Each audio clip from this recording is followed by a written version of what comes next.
A brutal Hillary demand. The Benghazi terrorist attack that resulted in the deaths of Ambassador Christopher Stevens, Tyrone Woods and Sean Smith was the result of negligence. As details of this story from 2012 continue to emerge, the parents of Woods and Smith have a request. These parents want to see Hillary Clinton brought to justice over the deaths of their sons, insisting that she should stand trial. The attack was carried out by a group of Muslim terrorists. Hillary Clinton and Barack Obama seemingly knew that the attack was coming, but did nothing to stop it. In fact, they went on to tell the parents that the death of their children was due to an obscure YouTube video, not negligence. A case was brought on by Larry Klayman from Freedom Watch on behalf of the parents, Patricia Smith and Charles Woods. The basis of the case was that Clinton not only lied about the attack but went on to defame the families of the victims by accusing them of lying. The charges included defamation, false light, and intentional infliction of emotional distress. Shockingly, the case was dismissed at a lower level, citing the behavior as part of Clinton's scope of employment, which happened to be Secretary of State. Even with the likely fact that Clinton used her private, unsecured email service to transmit information that eventually led to the deaths of the Americans in Benghazi, Klayman is having to fight for the overturn of the dismissal. Clinton was previously dismissed on a default judgment by an Obama-appointed judge. The basis for that dismissal was that Clinton was not properly served and therefore could not be brought to court. Klayman went to Washington in order to fight for Smith and Woods. The parents of the two brave Americans said that the FBI determined that Clinton's use of the email server was extremely careless. The lawsuit claims that as a result of the carelessness, their children are no longer on this earth. That, if anything, should at least make Clinton want to show remorse for her behavior. Instead, she accused the parents of lying and neglected all responsibility. The parents also used the grounds that Clinton lied about the cause of the attack. She initially said that a YouTube video showing the Islamic prophet Muhammad getting mocked was what caused the attack. It was later found that this was not the case. Klayman laid the groundwork for his argument, having used a secret private email server that we now know was used to communicate with Ambassador Christopher Stevens with confidential and classified government information, and which we also now know was likely hacked by hostile adversaries such as Iran, Russia, China and North Korea aligning with terrorist groups. It is clear that Hillary Clinton allegedly negligently and recklessly gave up the classified location of the plaintiff's sons. One can hope that this is not going to end here. The hunt for the whole truth and eventual conviction of Clinton is, in the eyes of many Americans who see this crime for what it is, a crucial undertaking. Klayman and many like him are going to continue the fight to get to the bottom of what really happened in Benghazi. At the very least, the parents deserve to hear the truth with their own ears.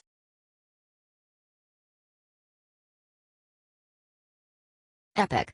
Donald Trump Jr. trolls nasty librarian who declined First Lady Melania's racist Seuss books. A Cambridge, Massachusetts librarian rejected a shipment of books from First Lady Melania Trump for the school library. The librarian Liz Phipps Soairo said the Dr. Seuss books the First Lady was donating were racist. She is an Obama supporter, as you can see from her library propaganda. A librarian at the Cambridgeport Elementary School in Massachusetts is declining a shipment of books from First Lady Melania Trump. One school from each state was chosen by the White House to receive 10 Dr. Seuss books as part of National Read a Book Day, CBS Boston reports. Getting an education is perhaps the most important and wondrous opportunity of your young lives, Trump said in a letter to the children who will be receiving books. The school's librarian, Liz Phipps Soairo, wrote a lengthy editorial for the Horn Books family reading blog explaining why her school does not need the books. Liz Phipps Soairo wrote an editorial in the local paper calling Dr. Seuss a racist. Yearly per pupil spending in Cambridge is well over $20,000, Our city's values are such that given a huge range in the socioeconomic status of our residents, we believe that each and every child deserves the best free education possible and are working hard to make that a reality. Most classrooms maintain a 60-40 split between free, reduced lunch and paid lunch. This offers our Title I school and the district a lot of privilege and room for programming and pedagogy to foster high standards of excellence. Even so, we still struggle to close the achievement gap, retain teachers of color, and dismantle the systemic white supremacy in our institution. But hell, we test well. And in the end, it appears that data, and not children, are what matters. Another fact that many people are unaware of is that Dr. Seuss's illustrations are steeped in racist propaganda, caricatures, and harmful stereotypes. Open one of his books, If I Ran a Zoo or And to Think That I Saw It on Mulberry Street, for example, and you'll see the racist mockery in his art. It turns out that this liberal miscreant only think Dr. Seuss is racist because First Lady Melania Trump was involved. Soeiro was pictured in a cat-in-the-hat outfit just a couple years ago with a huge smile on her face. Typical liberal, hypocritical and full of hate.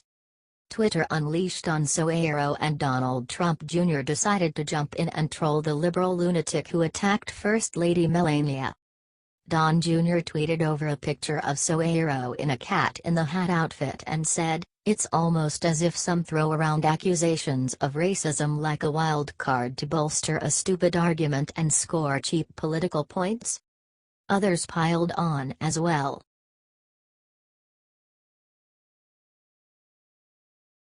Melania shuts down school librarian who spurned book gifts. First Lady Melania Trump released a statement through her communications director in response to a grade school librarian who spurned her gift of free books for the school children. Why did the librarian turn down the gift? In a long screed published earlier this week, elementary school librarian Liz Phipps Soeiro sneered at the gift from the First Lady, offering a few reasons in explanation. She called the Dr. Seuss books cliched and used the occasion to criticize Education Secretary Betsy DeVos. She continued on to deride the First Lady for sending books some consider racist and enforcing systemic racism and oppression. How did the First Lady respond? Mrs. Trump intends to use her platform as First Lady to help as many children as she can. She has demonstrated this in both actions and words since her husband took office, and sending books to schools across the country is but one example. Read the statement from the First Lady's communications director. Turning the gesture of sending young school children books into something divisive is unfortunate, it concluded, but the First Lady remains committed to her efforts on behalf of children everywhere. Why was the First Lady giving books to the school? For National Read a Book Day in September, the First Lady chose one school in each state to receive a gift of books written by celebrated author Dr. Seuss. Why does this matter? It doesn't, really. But it is an example of how unreasonable the hatred toward the President and the First Lady can be, even when the First Lady is simply attempting to make a generous gesture to school children. It is another sign of how irrationally divided the country is among political lines.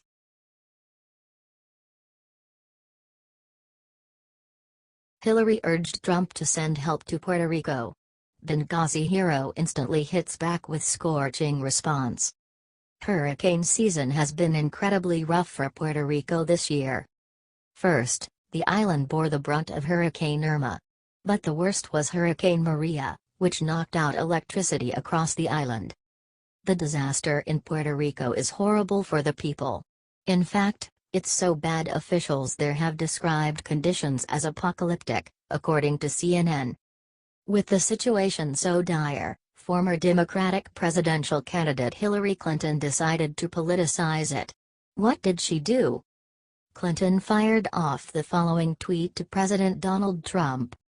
Benghazi survivor and former Army Ranger Chris Pantos saw Clinton's tweet, and he fired back on her asking to send help. Pantos tweeted,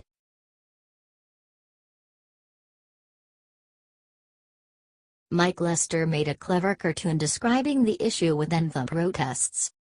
The national anthem protests rose numerous reactions, among which the audience can witness hypocrisy of the NFL and its supporters among mainstream media regarding this issue. The executive director of the NFL Players Association, DeMaurice Smith, this weekend obviously made dumb remarks, made this remarkably clear.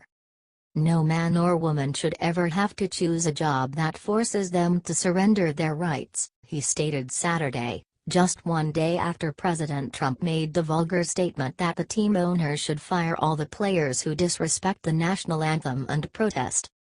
We understand that our job as a union is not to win a popularity contest, and it comes with a duty to protect the rights of our members, Smith continued. For that, we make no apologies and never will. Entire left, including politicians, media, and Hollywood, agreed with Smith, and supported the NFL concerning this issue, attacking President Trump for allegedly trying to violate NFL players' rights. Mike Lester, a conservative cartoonist, made a clever cartoon, but there is only one problem. The liberals criticized one Christian baker who refused to make a cake for gay couples' wedding, but when $1 billion NFL and the players who earn millions disrespect the national anthem, they are quiet. These multi-million players didn't say anything when a left-leaning activist from Colorado attacked Jack Phillips, a small cake shop owner, when he decided 5 years ago to refuse to make a cake for gay couple wedding. Supposedly statement should not have to surrender their rights only applies for NFL players. But that's not true. It only applies to NFL players who are left-leaning. The Daily Wire reported that when last year the Dallas Cowboys wanted to pay tribute to 5 officers from Dallas who were murdered at a Black Lives Matter event, the NFL didn't agree. The Cowboys had been wearing a special decal on their helmets that said "Arm in Arm" that specifically honored the police officers, that is, until the NFL stepped in and stopped it, the Wire reported. The NFL last year warned to fine a Titans player who wanted to honor the victims of September 11 attacks, by wearing a pair of cleats. Seems like the rights only apply to NFL and players who are anti-cop and anti-American like Colin Kaepernick. Please share this story on Facebook and Twitter and let us know what you think about the glaring hypocrisy of the NFL and its liberal supporters. Please share this post on Facebook with your thoughts. What is your opinion on this? Scroll down to comment below.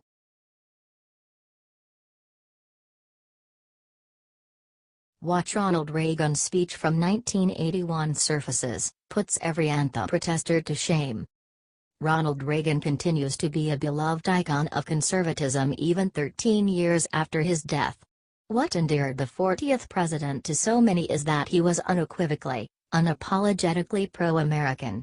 He loved his country and believed it was something worth fighting for. A recording of Reagan's first inaugural address is making rounds on the internet as the public debates the issue of national anthem protesting NFL players. As seen on YouTube, Reagan's powerful speech declared that the U.S. is exceptional and unique, something to be proud of. He went on to describe the enormous sacrifices so many Americans have made for this nation, including their very lives. Reagan assumed the presidency at a time of uncertainty and fear, much like today. His predecessor, Jimmy Carter, was often criticized for his tepid handling of international affairs, particularly his response to the Iran hostage crisis. Carter was also president during a time of high inflation, high interest rates, oil shortages, and slow economic growth. Reagan articulated a powerful point that the talents and innovation of the people themselves, not the government, are what make America great. In this present crisis, government is not the solution to our problem, government is the problem. From time to time we've been tempted to believe that society has become too complex to be managed by self-rule, that government by an elite group is superior to government for, by, and of the people. Well, if no one among us is capable of governing himself, then who among us has the capacity to govern someone else? Reagan's comments are especially significant in the face of football players who have benefited immensely from America's free market system, gaining a wealth most people on Earth will only ever dream about. Reagan believed every American has the full capacity to lift himself up to success if he chooses, as long as the government gets out of his way. The NFL players are evidence of that proposition. Yet these same players repeatedly lament systemic oppression while basking in millions of dollars. But Reagan didn't stop there. Whereas these protesting NFL players see America as a morally corrupt country that is undeserving of their reverence, Reagan said the nation is worth dying for. While these overpaid football players consider themselves heroes for taking a knee during the national anthem, Reagan made it clear who the true heroes are. Those who say that we're in a time when there are not heroes, they just don't know where to look. Beyond those monuments to heroism is the Potomac River, and on the far shore the sloping hills of Arlington National Cemetery, with its row upon row of simple white markers bearing crosses or stars of David. They add up to only a tiny fraction of the price that has been paid for our freedom, he said. He continued, each one of those markers is a monument to the kind of hero I spoke of earlier. Their lives ended in places called Below Wood, the Argonne, Omaha Beach, Salerno, and halfway around the world on Guadalcanal, Tarawa, Porkchop Hill, the Chosin Reservoir, and in 100 rice paddies and jungles of a place called Vietnam. Reagan then told the story of Martin Treptow, a young man who fought and died on the Western Front in World War II. In his diary left behind was his pledge, which included the following immortal words.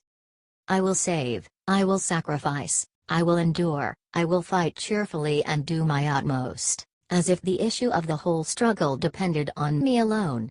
That's heroism. It's a lesson the NFL players would do well to learn.